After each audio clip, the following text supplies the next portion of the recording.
Is that thunder? Kind of looks like a storm coming up, Bill. I mean, we've been walking down this lost highway for a little while now. Kind of a chill in the air. I do not want to be caught out in the rain. Oh, it's starting to sprinkle. Oh my gosh, did you hear that? Well, now it's raining, and I do not want to be out here getting wet. So, Do you see? Is that a house up ahead? well, let's run up there and see what's going on. Man, we gotta have shelter.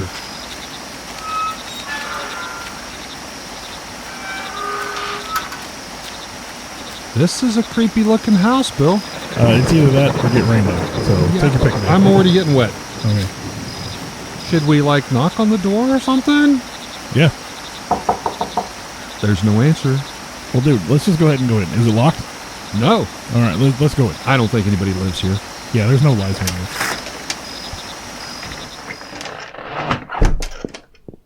Hey, there's a fireplace. Well, you go ahead and have a seat. I'll make the fire. Hey, there's a chair right here.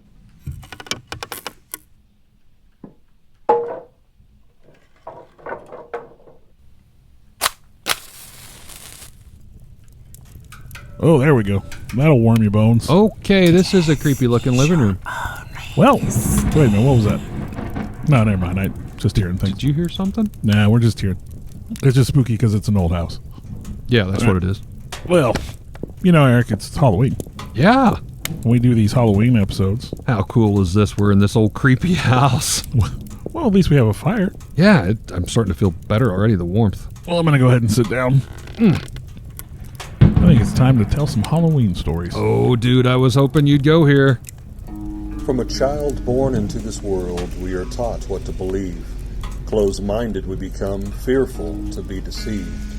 Still, we desire to know what lies beyond that locked door. The art of the storyteller, conjuring tales of legend and lore. History hidden, lost knowledge, things forgotten and the unknown. These are the things that direct us and will set the tone. Welcome, friends, to another episode of Nightmares on the Lost Highway.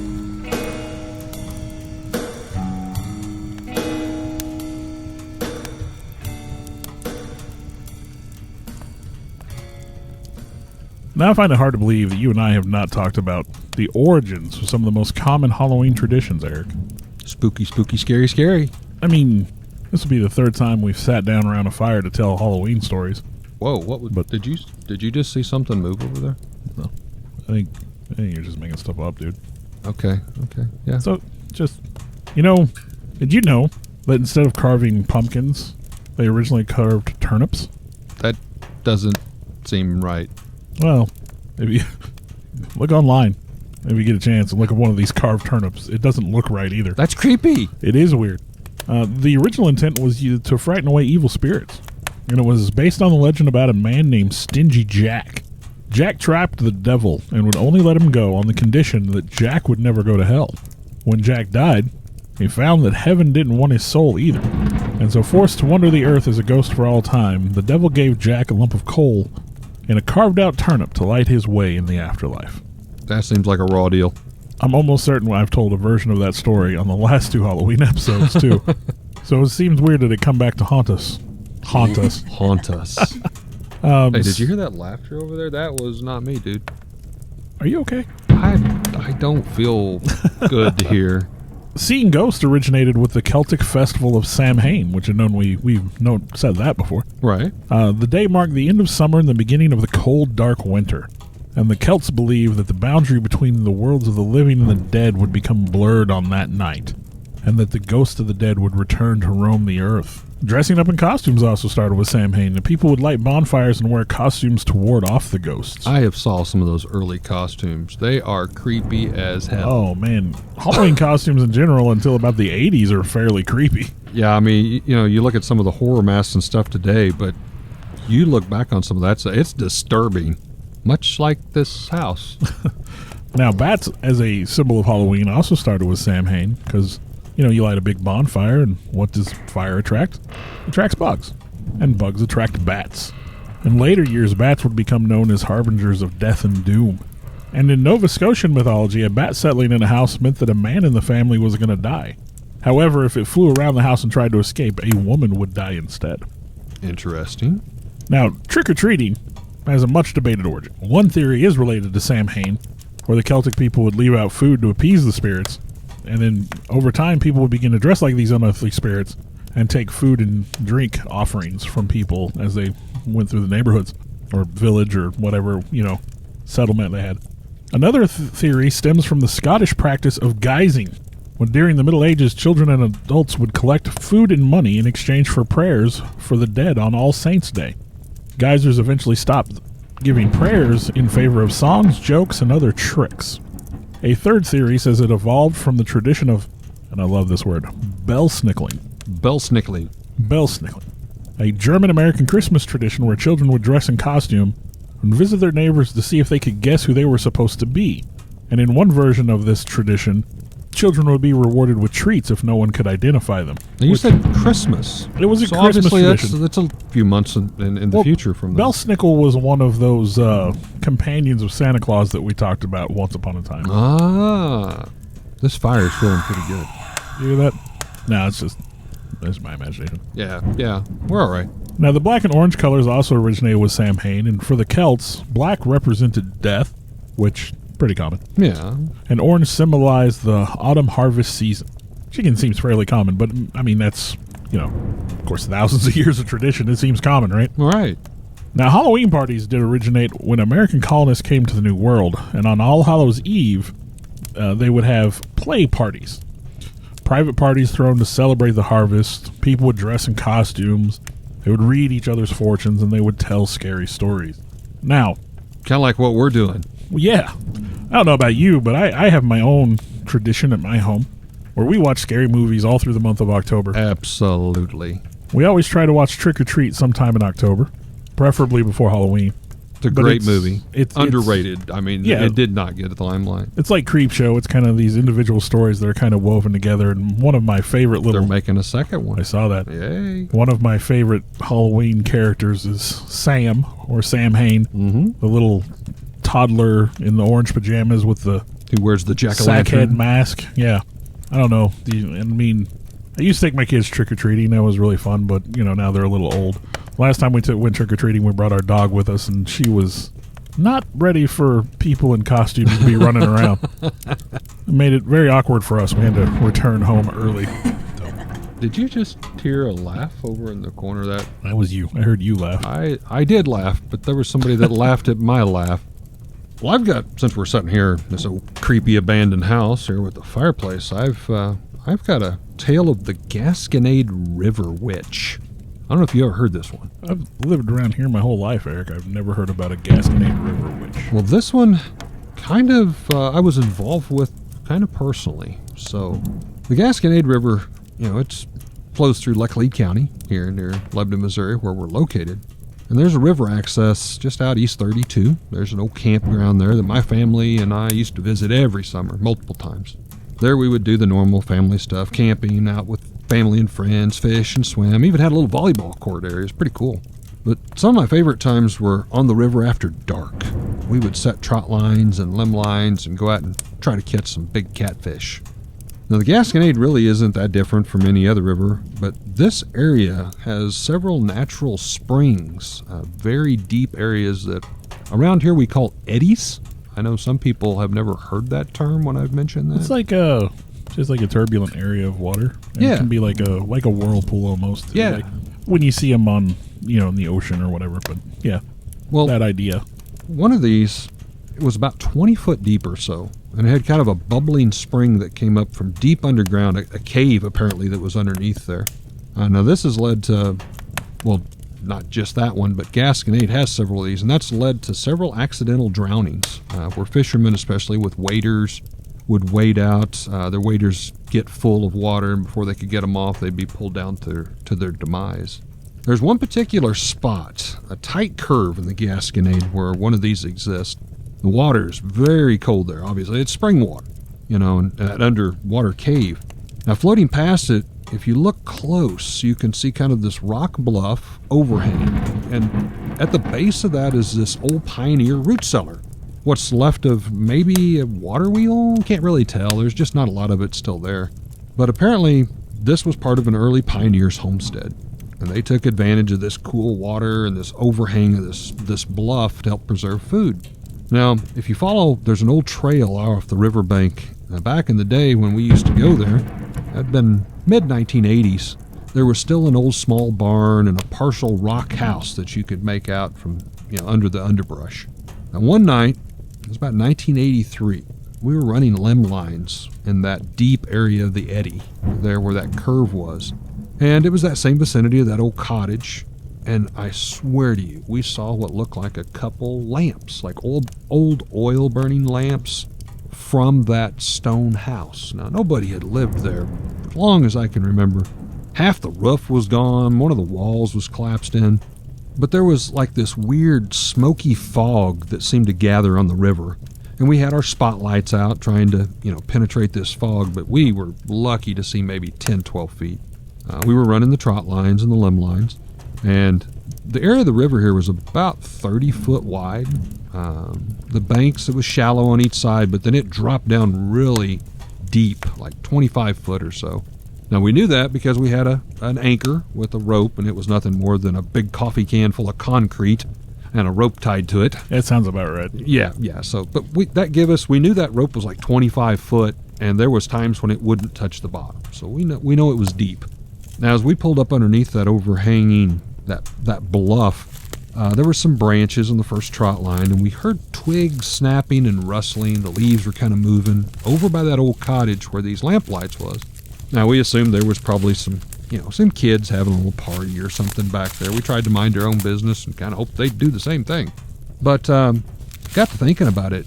If you didn't go by river, you would have probably had to traveled at least 5 miles across fields with several fences, private property.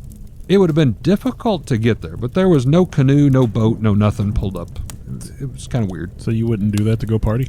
I don't think I would go that far. No. 3 miles, 3.5 miles, maybe. Not 5 miles, no. Well, the current of the river had picked up here as it kind of went around the corner, and we had the anchor out trying to kind of stabilize ourselves, and we kind of drifted underneath that bluff. We were trying to steady ourselves, like I said, but then we heard this god-awful, terrible commotion on the opposite bank that sounded literally like a tree branch blade. Like that? Yeah. Weird. Well, in a few moments, this branch, and now I'm going to be honest, we're teenagers. I'm going to say this branch was probably 6 foot, just gets thrown out in the river. This was not a dead branch. It had leaves on it. So we were like, what the heck is going on? Now, we of course had the spotlight. We shined it over that direction. We saw some movements maybe, but it's hard to tell. The wind was picking up, couldn't see that far. So we thought, okay, well, these kids were partying up there by that cottage. That's the opposite side of the riverbank. And then we heard this creepy-ass female giggle. It was so eerie. And with the acoustics of that bluff, I couldn't tell which side it came from. And, my buddy Shane, he was out there with me. We both heard it. We didn't say a word. We looked at each other. It was like, did you hear that? Without saying it. And the panic-stricken terror look on his face was probably the same as mine. So we go on. We check the first limb line. We hadn't caught anything. The second one, it kind of startled us because we had a big old catfish and it smacked its tail and water splashed up on us. It was perfect timing, and we're like, okay, focus. So it was probably an 18-inch catfish, so it was a nice catfish. So we got that in the boat and kind of forgot about it. Forgot about all this other weird crap. Meanwhile, the branch floated down the river. So we went on to run the next one and the next one, and we didn't get anything else. And then we heard that creepy woman's, I won't say it's a laugh, it was more of a, yeah, like that. Ugh. The hair on the back of my neck just stand up. How'd you do that? I wish I could claim I did that, Bill. I don't know how to politely say this. I didn't do that. So we're at this point, it's like, okay, we are done. We're trying to pull up the anchor, and we're under this bluff. Now, this bluff is probably 25, 30 foot tall, and it's hanging over, so like we are under the bluff, so to speak. I've seen places like that on the river. And they look really neat, don't get me wrong. All of a sudden, What's the one thing, and I don't know if you've done trot lines and limb lines, what's the one thing that's your big fear if you get up underneath a tree when you're out in the boat at night? My thing would be like a snake dropping down Absolutely. on you. You don't want that. We hear this thunk drop into the boat. And of course, man. that's exactly, it's like, there is a freaking snake that has dropped in the boat, but it didn't sound like a snake. So Shane is the closest to it. He has the spotlight. I'm still trying to get this catfish on the trot line, or on the Stringer. On the stringer. I'm trying to get this catfish on the stringer. So Shane shines this spotlight to the front of the boat. Dude, there's a deer skull with flesh still on it. What the? And like chunks of fur. Ugh. There's like moss and crap hanging off of its antlers, and it's like, where did this come from? Now, again, if someone was up on top and we're thinking there's some people messing with us here, if to drop that, it would have been like 10 foot out in the river. We're underneath the bluff. Aim that you would need. Somebody was like basketball skill, like throwing it underneath and bounced and ricocheted. Needless to say, we're 14, 15 years old. We pick up the paddles and we are getting the hell out of Dodge. And as we look back towards the cottage that's up in there, we only see one lamp now. There was 2 burning earlier. So we're like, okay, somebody's up there on top of this bluff messing with this. I was going to say, the other one went up there to mess with you. Yeah. And then we see something block out the light of the one that's still there. Shane's like, do you see that? And I look, and literally this super thin, I would say a human-looking person, but like in a black gown, is blocking the lantern. And whatever it is, it's coming down the path, I'm assuming closer to us. We paddled like we have never paddled before. And of course, we're paddling against the current. We're trying to get up out of this eddy. The water's churning. There's some weird stuff going on here in the water. This fog is so thick at this time. So we're trying to row and get away. And then we hear this giggly laugh again. And at this point in time, it's like, I don't know who's pranking with us. But at this point in time, we're starting to think it's not human. So we paddle and we finally get the heck out of there. We paddle upstream, and this fog and stuff just ends. We paddle right out of it. It's right there. Could be because of that spring water. I don't know. Anyway, we made it away. Now, later on, we told this story. And, of course, like all teenagers at that time, it's like, man, you'll never guess what happened to us this weekend, down on the Gasconade River. Come to find out, that area was supposedly haunted by a witch by the name of an Abigail Munson, an early pioneer. She was accused of killing her husband, but later we had heard that he had drowned in the river. So maybe she had something to do with it, maybe it didn't. Again, Gasconade, unfortunately, has claimed a lot of people's lives. They had been a family of 4. They had 2 young boys, and legend has it that the woman was a Native American healer. And after she had lost her husband, kind of got grimacing there, they said that she sacrificed her 2 sons, pushing them off that tall bluff into the spring. It was a deer skull, not a human skull, thank goodness. But, when we started piecing together the pieces of the story, and there was a lot of different stories, that old cottage, nobody had lived there till like 1910, 1915, I think was the last time. But apparently the old woman lived there the rest of her life. And they did not find her for several months after she died. And apparently she froze to death one winter. And all she had was a single coal-burning lamp that she said that she was found with. The fireplace had collapsed and, all of this kind of stuff. So I'm going to go out on a limb and say we might have experienced the Gasconade River Witch. I don't know. But that giggly laugh is creepy. It sure is. Can't say I've ever been out on the Gasconade at night. Now, I've been out there a couple times early morning, but, still. And the fog is not that, uncommon, especially early morning, late at night. But particularly when you move into fall season, especially. I think the water is still this a little bit time of warm, and when the air temperature cools off, it can get downright creepy with that fog coming off the water like that. We had some high creep factor, I'm telling you. Kind of like this house. I mean, it's just a house. Just a house. Did I ever tell you about my experiences with sleep paralysis? I've heard bits and pieces, but I don't know if I've heard the whole story. So first of all, when I was in my late teens, early 20s, I was trying to find myself, I think we all do that at that age. And I started to dabble in some things. I'd always been into the paranormal and stuff like that, but I'd found a book in a bookstore. It was like $3 or something. And I know this was, mid-90s or late 90s at this point in time. But it was one of those things, it was like, this book was $3. It was super cheap. I was working a job where I was making minimum wage. So cheap was right up my price range. Did you get more than you paid for? Well, this book was written by Arthur A.E. Waite, which is familiar, the Rider-Waite Tarot. Yes. It was just like essentially an encyclopedia of magic, but if you want to be that kind of guy, magic with a K, real magic, old magic. And it had like the breakdown of how to do spells and summon spirits and elementals, and it talked about the keys of Solomon, which if you know what I'm talking about, you know what I'm talking about. Yeah. But that kind of stuff fascinated me. I used to take that book to work and read it while I was running my machine. The job I had then, as long as your machine was running, they didn't really care what you did. At one point in time, the young lady I worked with became convinced that I was a Satanist and devil worshiper, thanks to my friend. I was out sick one night, and he taught her that I was into all kinds of evil stuff while I was gone. And when I come back, she never looked at me the same again, which was unfortunate. And she was a very religious young lady, so of course, obviously, my buddy being who he was. But I had gotten into these kinds of things. I was very fascinated with magic and the paranormal and psychic phenomenon and things like that.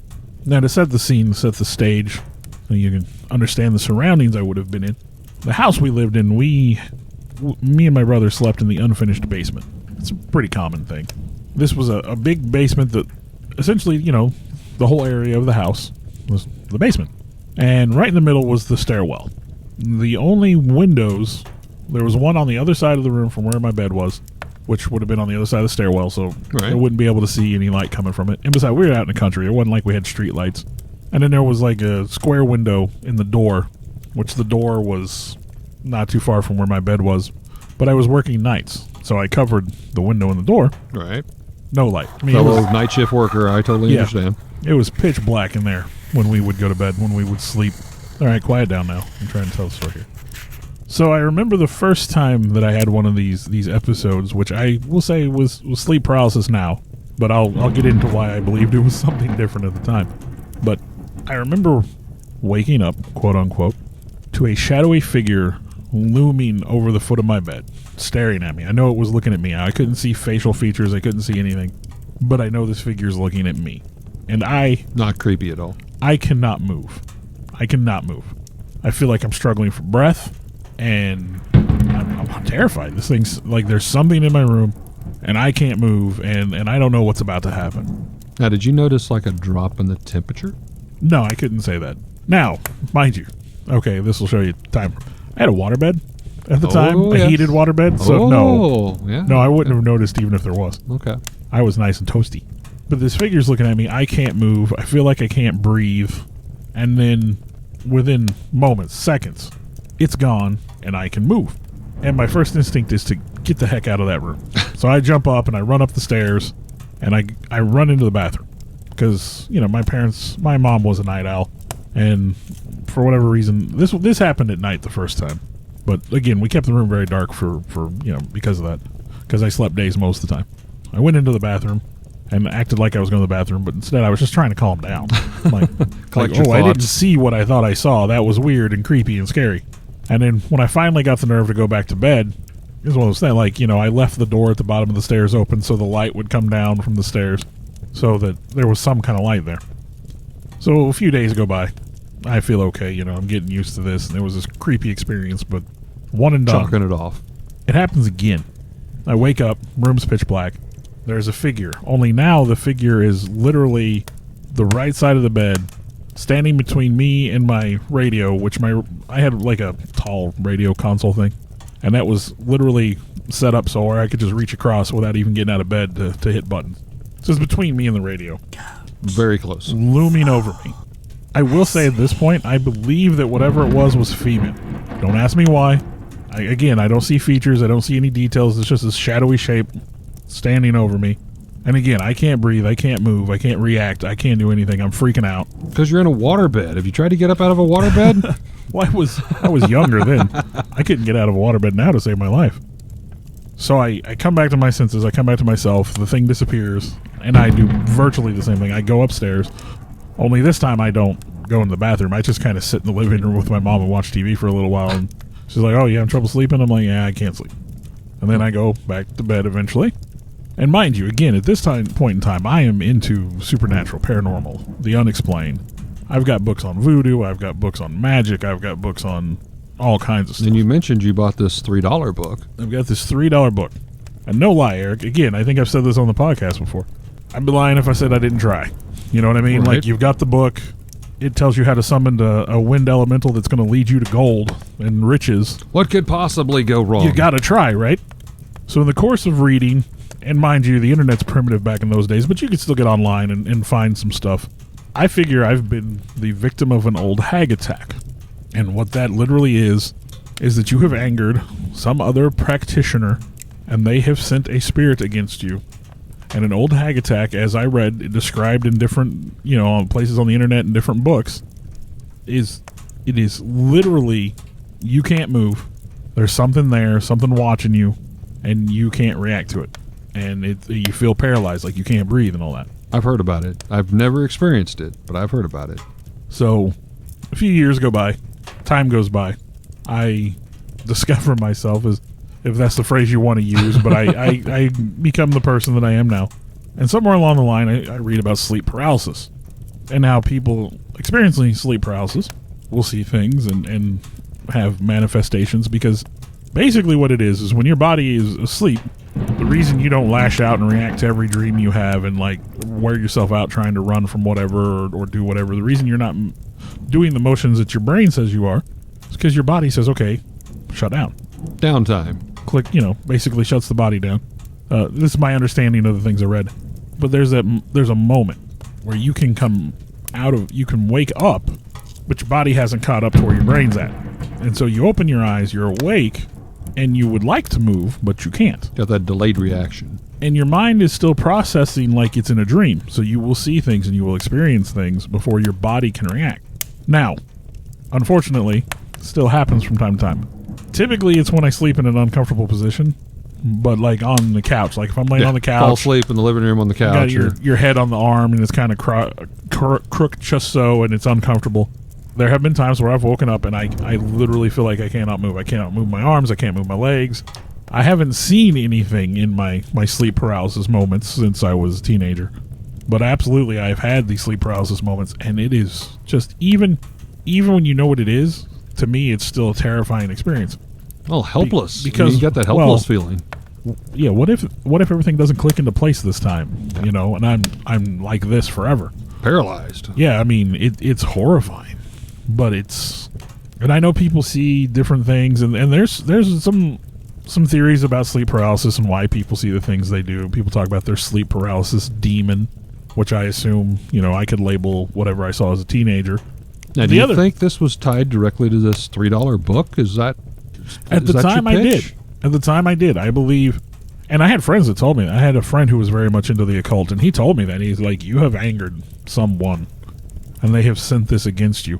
And man, back in those days, I mean, I like to think I'm a smart person, but back in those days, I would have bought into that hook, line, and sinker. And so then the question became, who did I anger? So I started seriously considering the people around me that I had interacted with, whether it's at work or personal life or whatever, trying to figure out okay, who did I make mad that can do this?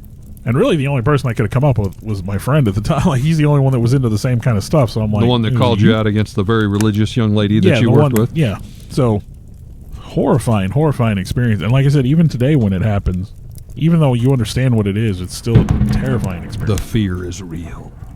All right, well, I've got another story I'm going to share. This one is I'm going to call My Brother the Soldier Returns Home. And it takes place in a little town of Pierce City, Missouri. That's in the southwest lower region of the Missouri Ozarks. There was a rural farming family there by the name of the Sinclairs, and they had settled a parcel of land of about 50 acres. There was the father, Andrew Sinclair, and his beautiful, meek wife, Lucy, and their two sons, Michael and Donovan, who were twins. The father, Andrew, was a hard-working man, but had fallen on bad times and seemed to have bad luck that followed him no matter where he went. But to be fully understood on the story, we need to go back several years before Pierce City. He had met his wife, Lucy, up around Chicago, Illinois, in the January timeframe of 1920, and the couple soon wed. Little did Lucy know, but would soon come to understand that her husband was a violent man and an alcoholic. Now, after losing several jobs in the Chicago area where he worked as a contractor and doing odd jobs, he was arrested several times for drunken bar fights and even petty theft. Now, Mary gave birth to twin boys, Michael and Donovan, but only after a friend of hers rushed her to the hospital after finding her unconscious at the bottom of a flight of steps. This was in their shared apartment building. Now again, rumors spread that her husband Andrew may have pushed her down the steps and then left her. But Mary, being meek and quiet, dared not speak of such a thing. She went on record and told the doctors and police that she had simply hung her foot in her dress and tripped down the steps. Now regardless, Mary sustained a broken rib on her left side, and in doing so had caused damage to one of the unborn boys, Michael. When the twin boys were born, Michael was smaller and weaker than his brother Donovan. The accident or occurrence also resulted in the weaker Michael being born with physical and mental issues. He would never learn to speak properly, no more than partial sentences, and would never be able to care for himself without assistance. This outraged the father, Andrew, who made it very apparent and clear to anyone who would listen, these boys could not be mine. The one did not even have, in his words, quote unquote, more than half a brain. Still, Mother Mary loved the boys equally and did her best to provide and protect them. As time passed, the boys became teenagers and then finally into young men. Donovan grew to be over 6 feet tall and strong as an ox. Little Michael walked with the assistance of a walker and, of course, struggled. Now, Father Andrew had great animosity towards Michael, often yelling at him, calling him stupid, and told him, "Quit acting out, get up and walk, boy." Donovan, his brother, seemed to be able to quiet his father, Andrew, whenever he was around, quite possibly because he was already stronger and taller than his father. So this took some of the stress and worry from Mother Mary off of her mind, and the alleged physical abuse from the father seemed to stop for many years. Often he would just stay out late and come dragging himself in by morning. Still, Andrew blew through most of his job salaries as a regular at several Chicago brothels and bars. He was in and out of trouble, it seemed, almost constantly. One particular incident involved him and a man by the name of Jonathan Tuglow. He was a local lawyer's son.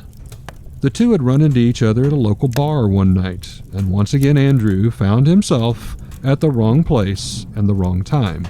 Drunken, he made accusations of the esteemed young lawyer's son, Jonathan Tuglow. Although the men did not even know one another, Andrew accused Jonathan of sleeping with his bride Lucy years prior, and things quickly escalated to a fight. Andrew managed to slip out the back door when an ambulance was called to treat a gashing head wound to Mr. Tuglow due to a broken bottle that had struck the side of his head. Sadly, Jonathan Tuglow would pass away due to a blood aneurysm to the brain, possibly attributed to that bar fight. And Andrew Sinclair found himself with his family, Mary and the boys, leaving town in the middle of the night. Mary had distant relatives in southwest Missouri, and a distant uncle had left her a parcel of 50 acres of land directly to Mary. There they would attempt a fresh start, far away from Chicago, and hopefully escape the wrath that would surely follow from the lawyer's family.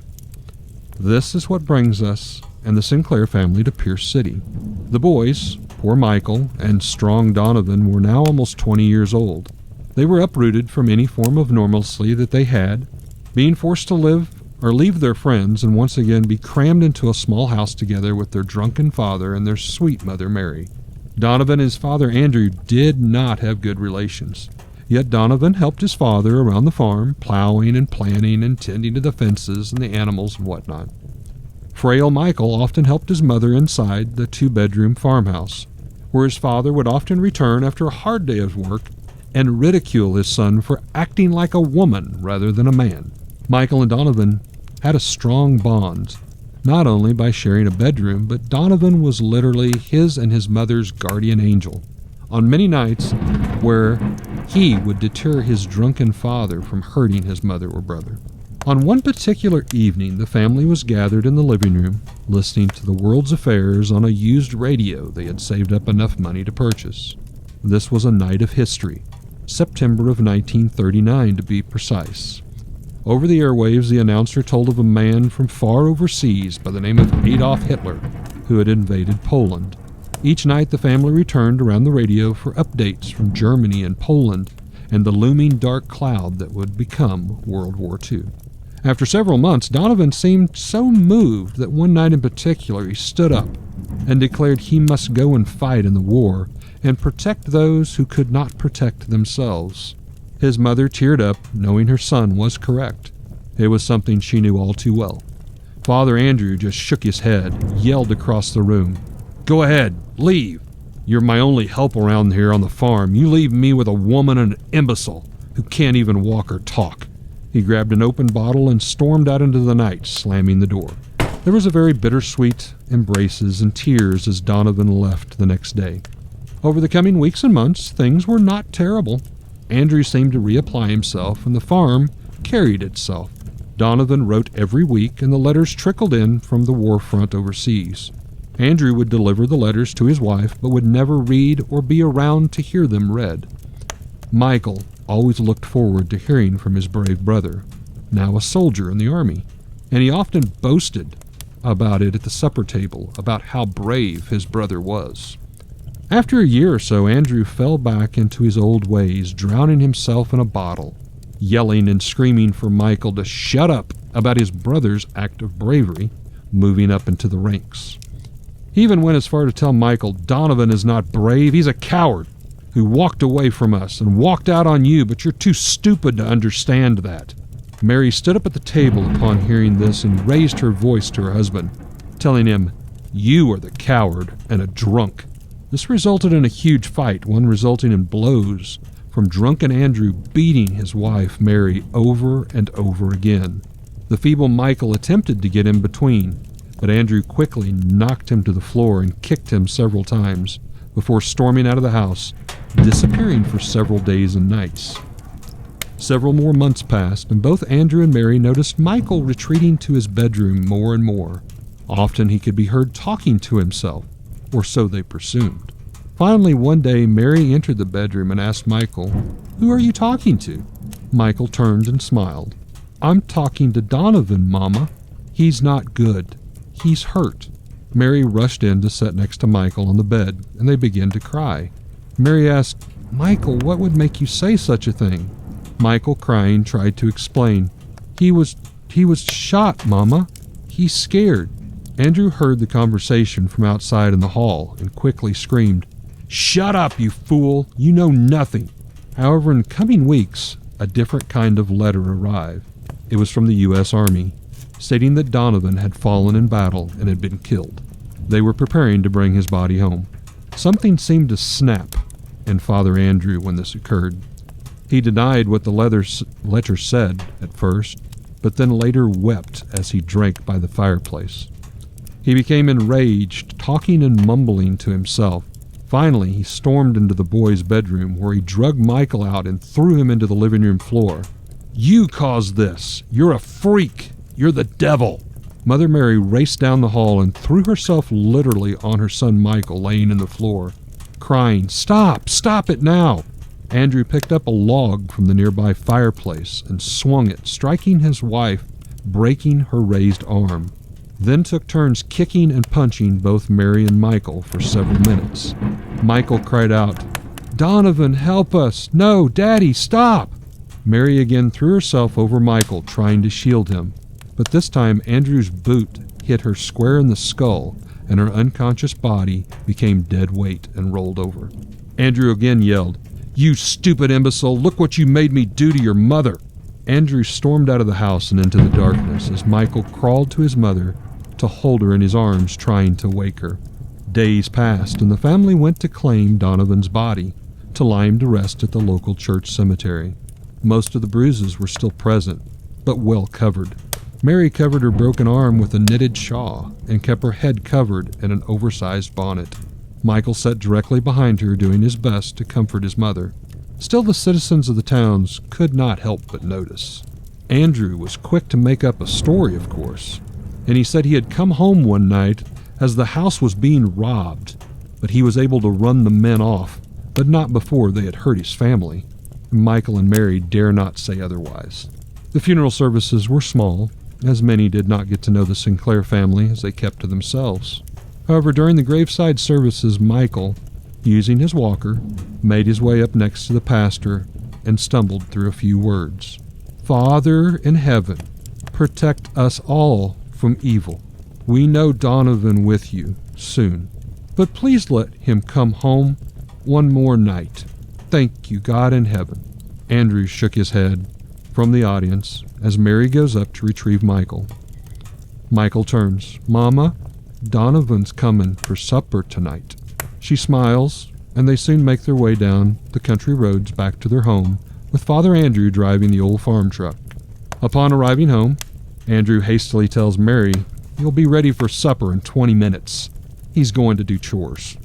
An hour passes as Michael and Mary wait around the table, and the food is getting cold, when finally Andrew barges in the door. "Took longer than it should have, since I'm the only one that works around here." He stumbled to the table, reeking of alcohol. He sat down and immediately starts eating, then spits out, "This is cold crap. What are you trying to do, kill me?" Mary quickly gets up and takes the food from her husband. "I'm sorry, Andrew, I will warm it up again." As she approaches, he backhands her across the face. "Don't you go getting smart with me, missy. I work hard around here. I provide all of this for you and him," as he points across the table to Michael.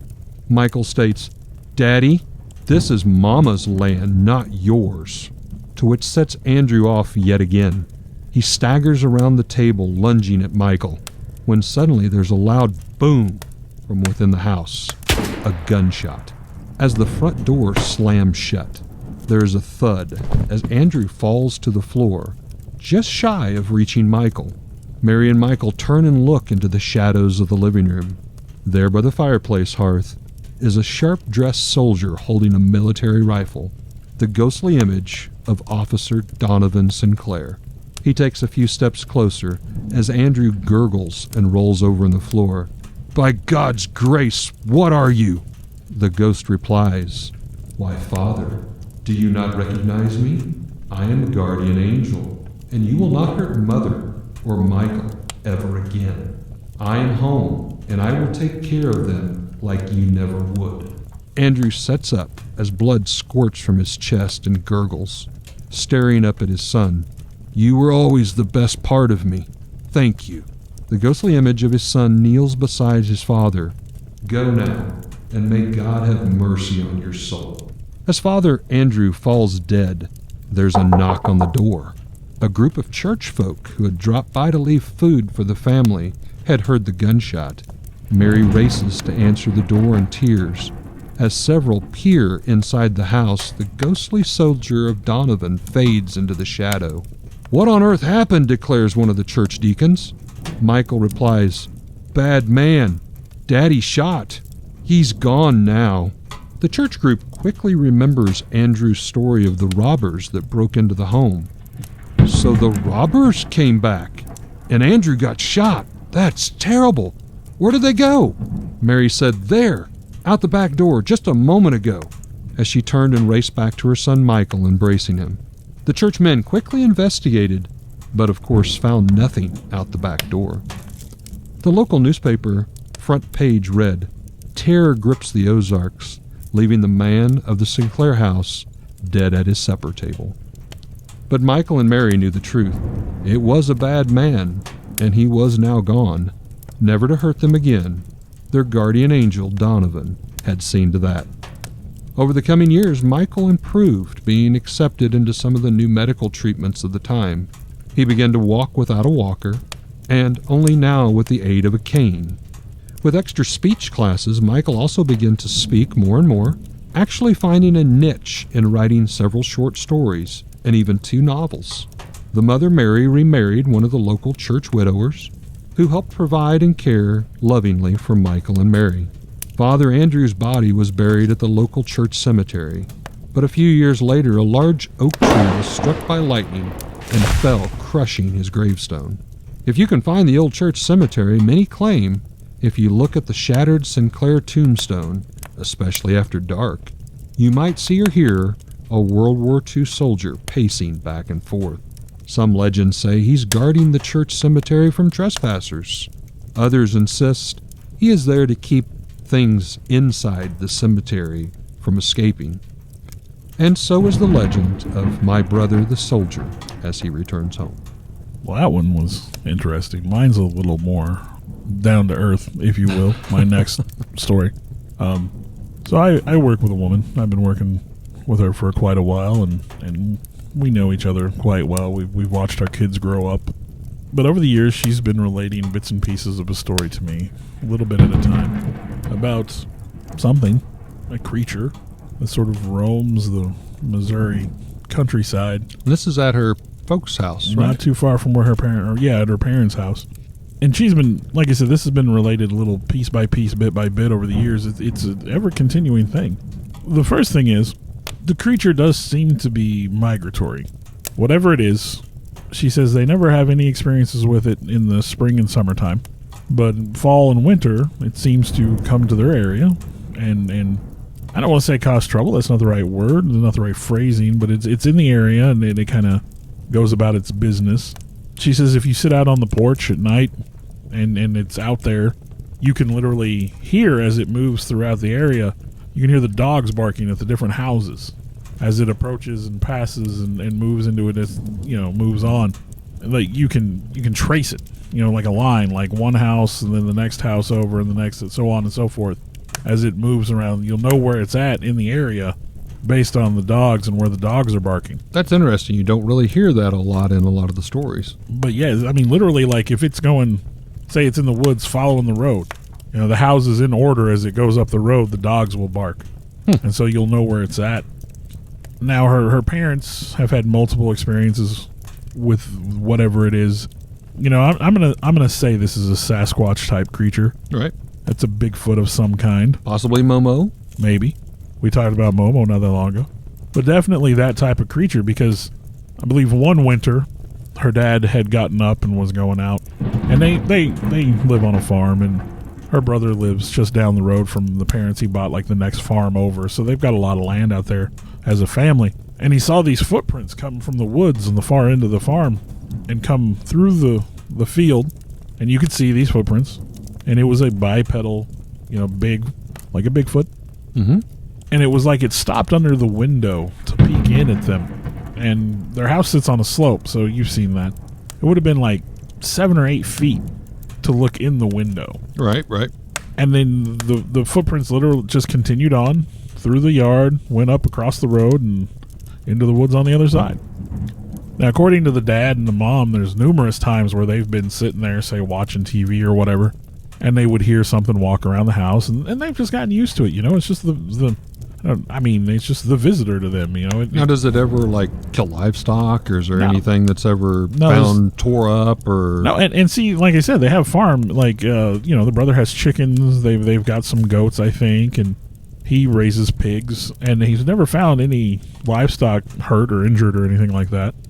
Which was a question I asked. I said, "You got a lot of farm animals out there. Is it ever?" No, and it doesn't ever seem to take anything. But they said they've heard it walk around the house. One point in time, I believe it slapped the wall as they were sitting there. That'd get your attention. No, they have a dog, and I guess the dog reacts to it. The dog won't go outside if it knows it's out there, but the dog will follow it like around the house, if you know what I mean. Like if the creature walks around the house, the dog will follow inside the house where it thinks the creature's at. Oh, okay. Yeah. So I'm safe in here. I'm safe in here. I'm but going to see if I can get a little yeah. peek or something. Now, a couple of particular instances that really got my attention was one of them. Her and her brother and her daughter were going to go check. They were going to check a gate. I don't know if they were going to check in on something there, but they went to one of the gates, and it was nighttime. And the brother gets out, and he's going to go open the gate, and he freezes. Now, mind you, these are good, wholesome country folk. The brother's usually carrying, especially when he's going out at night on the farm. Right. Never know what you're going to walk into. He freezes. And I guess he looks back at the truck and kind of does like the finger to the lip, shh. And and they're like, what? So, she rolls down her window to see what's going on, and she hears this noise. Yeah, like that. Uh-huh. I heard it too. And, I mean, like no creature she's ever heard before. And when she told me this story, we literally, at work on our lunch break, started combing YouTube. And we looked up, I started with mountain lion. Sound like this. No, it's nothing like that. Well, what other? I mean, coyotes? No, wasn't coyotes. I mean, she's from the area. She knows what coyotes sound like. Right. We got common things, right? Skunks, foxes, coyotes. Well, I played gorilla sounds. And she's like, that was the closest we got the whole time. And even that wasn't right. So it was one of those, what did you hear? What was this thing? Was it this? Was it that? We brainstormed, could not figure out for the life of us what it was. We did, however, find out that there's a documentary about Momo because I proposed the idea, obviously. I'm like, you have this Bigfoot-like creature. I mean, we have Momo in Missouri. Yep. They said they've never noticed a smell. So well, that's Momo definitely usually has Momo. the smell. Yeah, has a terrible, terrible stench. The other one that the other story that I really felt compelling about this, her daughter's birthday is in fall, so Halloween-ish. And they like to do like a Halloween-themed birthday party. And one of the things they do is they do a hayride. I just heard a door slam. I think you're hearing things. I really do. Is this storm ever going to pass? So one of the things they like to do is a Halloween hayride. Right. And she invites all of her friends over, and there's a bunch of them girls there, and there's some boys, I believe, that live down the road not too far. They're roughly the same age and friends. Well, they're doing this hayride. They all load up on the hayride deal. They're driving around, and every now and then they swear up and down they see something in the woods. There's something out there. We're not out here alone. They're freaking out. These little girls are starting to freak out. And at one point in time, I think it was the uncle maybe that was driving the tractor. He's like, no, there's 100% something out here. We're not alone. He's like, whatever happens, we're going to be safe. Don't worry about it. There's nothing out here to be scared of. While you're exposed on a wagon with bales of hay, legs dangling off. So they ride, and they come back out into the clear, the field. And they're like, okay, great. We're safe. And about this time, 3 figures come running out of the woods. Oh, and gosh. they can't quite tell what's going on. They just see these shapes. Well, they shine the lights on them. It's them neighbor boys. Ah. And they're like, they're scared. And so they run up, and they hop on the tractor, and they get back to the house, and they're like, I thought you were going to say they were pranking them, and they were hiding. Okay. They say, what were you guys running from? And they said, well, we were out there with the idea that we were going to scare you. Okay. I wasn't too far off. But something kept watching us. Something scared us. We could hear something moving around in the woods, and it would get close, and we could kind of see, but we didn't know what it was. And so when the tractor left the woods, them boys came running because whatever it was out there, and it scared them. They came running back in. Now, I told a story when me and my brother were growing up, and we grew up not too far from where this is. And, we were settling in to go to bed one night when we heard this screech, wail, scream, something through the window. Because we didn't have air conditioning. You slept with the windows open. Yep. We're out in the country. Enjoying the cool fall breeze. And we laid in bed just terrified. And we were not too far from this. My grandpa used to tell the story of killing the fox that got in the hen house and leaving the corpse up on the fence post and coming out the next day. Something had drug it off. And having the big footprints around the base of it, and something had taken it. So, another story that's sort of semi-related and wouldn't be too far from where this is. Me and some friends went camping one night, and we were down on the river, and we had set up, it was kind of, almost like a gravel bed up next to the river. We had set up a couple tents, and, we did the, hot dogs and marshmallows and, telling each other horror stories, and, we're out there in the woods at night. We're supposed to do these things. Doing what you're supposed to do, absolutely. Now, we all go to bed, and at some point, middle of the night, which it would have been late. Like I said, we were teens, 20 years old. We didn't go to bed early. But at some point, not too early in the morning, somewhere around midnight maybe, I remember waking up to a sound of like a tree falling over, which that alone would be scary, if a tree falls on you in the woods. But it wasn't the idea that it was the tree that fell over. It was the footsteps I heard that were moving away from my camp. And this thing would have been big, whatever it was. This wasn't small. And again, if it could push over a tree, again, it was not small. Right. So I don't think I got any more sleep that night until the sun came up. You know, Missouri, we've got our share of we've got some stories. creepy stuff. And like I said, you know, my favorite stories is something like that, where she, you know, over the years, this lady I work with has just told me these little bits and pieces of the story. But it's, whatever it is, it migrates in the fall. It leaves, you know, before springtime. She says it's never caused any problems, but never killed any farm has anyone livestock. really clearly ever got to see it, or is it just you hear it? She says they put out trail cams. They've never got a picture of it. They've gotten pictures, but they've never gotten a picture of whatever it is. Gotcha. So, no one's seen whatever it is, but it's out there. You know, I mean, there's enough evidence to suggest something's out there. Now, again, I said, well, do you have a mountain lion that maybe moves into the area or whatever? No, those were not mountain lion footprints. Well, and mountain lions have a very distinguished call or sounds that they make. I mean, yeah, whatever creature's roaming around where her parents live, that's... Which we're not supposed to have mountain lions, by the way. But no, you can talk to anybody that's been around here any period of time. Missouri has mountain lions. There's game cam footage galore of mountain lions. Well, I've got one more. Looks like the storm maybe is starting to lift a little bit. So this is called Pulaski County, Missouri's Hounds of Hell. I was born and raised in Pulaski County, lived there my entire life. Never saw any until hounds I of hell? turned 23.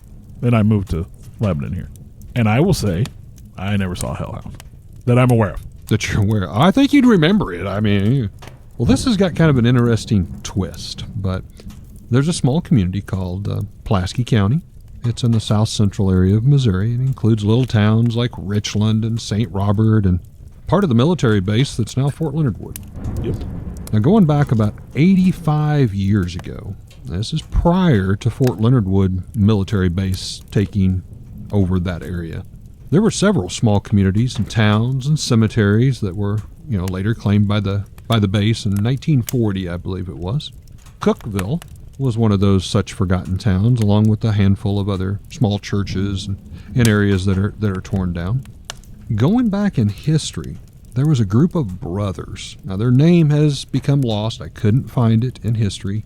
That lived, it said, in this rural vicinity, somewhere they think on what is now Fort Leonard Wood Base, in that vicinity. Now, these brothers were known for their prized coon hunting dogs that they raised and bred. They were some of the best, not only in Missouri, but it was told in Oklahoma, Arkansas, and Kansas. The three brothers, all adult, as of the 1930s. It is said one had married but lost his wife during childbirth and unfortunately also lost the life of the unborn son. Besides that, the other two were never married. They all just kind of stayed to themselves, kind of backwood hillbillies, if you will. They, bred the dogs and hunted, competed in a lot of the competition with their prized coon dogs. Now, some would say they believe they were of Quaker religion. Some I've even heard maybe Amish.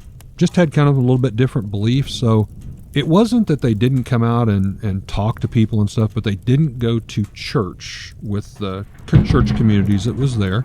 But again, they attended all kinds of like coon hunting and competitions and stuff like that. Now, they were all said to be very hardworking men. Said they always had their property, although it was just a few acres, was well planted with corn and vegetables, and even the men would take those in and trade them with the locals and stuff. But during the mid-1930s, it's recorded that there was a great loss of livestock kills in the region of Pulaski County. Many heads of cattle and hogs and even horses were found dead under mysterious conditions. Now, the weird part on this is some of the actual heads were severed and missing entirely. The corpse body wasn't eaten upon. It was just like their heads were cut off, which is a little different from any mountain lion or wolf or bear attacks that you could, consider. Some of the others said that the corpses of the animals were ripped in half, and part of them were actually fed upon. And as many backwood areas, rumors and speculations quickly spread like sparks into the night sky on what could be doing this. They range from a pack of wolves that ventured from down north. However, that's pretty uncommon, even back in that time frame. Another speculation was a group of mountain lions, which seemed plausible. However, mountain lions generally hunt by themselves, not in packs or whatever the term may be. So then they said, well, maybe it was just an extremely large cat. But for whatever reason, a lot of goats, hogs, horses, and cattle were reported. Third, probably the most popular legend, however, is of hellhounds, and that's what they were dubbed. Many of the townspeople reported seeing glowing red eyes of multiple dogs, wolf-like, standing nearly 4 feet tall. Now, obviously, this probably puts you in mind, as it did with me, with dire wolves out of, the Game of Thrones or Dungeons and Dragons. The story was put out to a test when a young girl, and she was either 16 or 17, was out collecting eggs from the chicken coop at dusk, and she was attacked by what she deemed was these hellhounds. Her screams were heard by her father and a brother who were working by lantern in a hay barn several hundred feet away, who obviously came rushing to her aid. Now, they said they spotted 6 or 7 of these massive hellhounds, described with extremely long black stringy hair and glowing red eyes. They reported when they arrived, one particular hound was standing on its hind legs, ripping through the wire of the chicken pen trying to get to the young girl. They described the other beasts as having semi-human facial features, meaning not necessarily with the normal elongated snouts of a dog, but kind of somewhere in between a human and a dog. Now, the father fired several shots with his rifle, striking one of the beasts square in the head and dropping him immediately. Now, the others turned for a moment as if they were getting ready to lunge and attack the son and the father. They seemed to answer a howl, however, heard from the nearby woods, and the remaining beast quickly turned and ran towards it. No photographs, unfortunately, of the prints were taken, at least that I could find, but some sketches and measurements implied that the track was nearly 8 inches in diameter. That's a big wolf, cat, whatever. Now, they decided, obviously it was dark, they were going to leave this here and then take this corpse in the next day to town. As luck would have it, when they got up the next morning, the corpse was gone. But they could see where something had drug it off. Now, again, this creature was described as standing up on its hind legs, wolf-like humanistic form. Sounded like, probably 7 foot or something. So whatever drug this thing off was pretty good sized. So they went into town and they reported kind of what they found. A lot of people ridiculed them. They laughed at them. But the 3 brothers soon heard of the attack, and they decided to bring their prized coon dogs over to join a neighborhood hunt that same day. Their hopes that the coon dogs could actually pick up the scent from some of that blood and fur obtained and the drag marks, and they were correct. 6 of their best coon dogs quickly picked up on the trail, following along a creek, seemingly following this trail of whatever it was that dragged the corpse back and forth. And whatever it was, it seemed to zigzag across the creek several times. Now, according to legend, there was 20 or more armed men with the 3 brothers and the 6 dogs. They followed the scent trail several miles to a river cave that was well traveled as far as pathway leading inside. They said they found piles of bones that had been gnarled and eaten upon, and stated many of the men could not even go near the opening of the cave due to the foul stench of rotting meat. Now, the 3 brothers and their dogs continued into the small entrance, only about 8 foot tall, at the mouth of the cave. Within moments, several gunshots rang out from inside the cave. The men outside could hear the dogs fighting with something in yelps of despair. Several more gunshots rang off, along with the sounds of the brothers screaming and the frantic sway of lantern lights ricocheting off the walls of the cave. After what seemed like an eternity, there was a burst of activity and sound from far up on the bluff. Whatever it was, it escaped through another entrance or exit, and the coon dogs were in hot pursuit. Some of the men then entered the cave and found one of the brothers had been killed, apparently by a stray ricochet bullet. The other 2 brothers were severely injured with giant claw marks across their torso. Now, after the funeral for the oldest brother, the one who had wed previously, the 2 remaining brothers did not speak of the event. And in all honesty, the youngest never spoke another word out loud in his entire life. He seemed to go into some form of a trauma or a form of PTSD. The middle brother cared for him the rest of their lives, but they never ceased hunting down the hellhounds of Pulaski County. Almost every night for the next year, they took their prized coon dogs out and would run off the savage beasts and protect the neighbors and the livestock. Now, eventually, all three of the brothers' gravestones would end up in what is called Bloodstone Cemetery, along with a special marker, a worn old statue of coon dogs that have something treed. The dogs are leaning up against the sculpted tree, which obviously the top half of the tree is missing, which kind of adds and alludes to the dogs peering upward, braying at a hidden creature up further in the tree, hidden from humankind. The artist was unknown of who made the marker, but it still resides there today. Still on this day, many military security guards hear coon dogs call as they are protecting the area, they say, from the hellhounds. A few have even come forward to claim they have seen 3 ghostly apparitions, possibly of the 3 brothers, with their ghost dogs out in the training fields around midnight, making their own lines of defense to protect this area from the hounds of hell. And so is the legend of the hellhounds of Pulaski County. You and I have a mutual acquaintance who once told me a story. Mm-hmm. This is in Pulaski County. Yes. We'll say 90s, early 90s. Sounds about right. Of being, and I don't know if they were like partying or whatever at a farm or in a field or something, but they were all out into this area and they had all taken this one truck to get there. And this is during the day. And what he would only describe and confirm, and I've heard this story from 2 different people that were supposed to have been there that day, that matches very similar to the description of these hellhounds. This big black dog, bigger than anything. Long-haired, yeah. Yeah, long-haired thing that came out of the woods and chased them to where they all took off running and hurtled into the back of this truck to get away from it, not knowing what else to do. I had totally forgotten about that. And that would have been in Pulaski County. Now, I know I'd heard of the Nixa hellhound, and that may be a story for another day, but I knew I'd heard hellhound stories from this area. But the more I thought about it, I was like, that story... You might have heard of the story and I might have heard it and not even known it, or at least some version of it. So, there we go. Well, looks like the storm's about to lift. Yeah, I mean, once it stops raining, we ought to get out of here. It's not really, like... I'm not super comfortable with this. There's a hole here in the floor next to me. I about slid my chair, my leg of my chair off in it a couple times. Well, let's go ahead and get out of here. Goodbye. Bye. Whoever's there.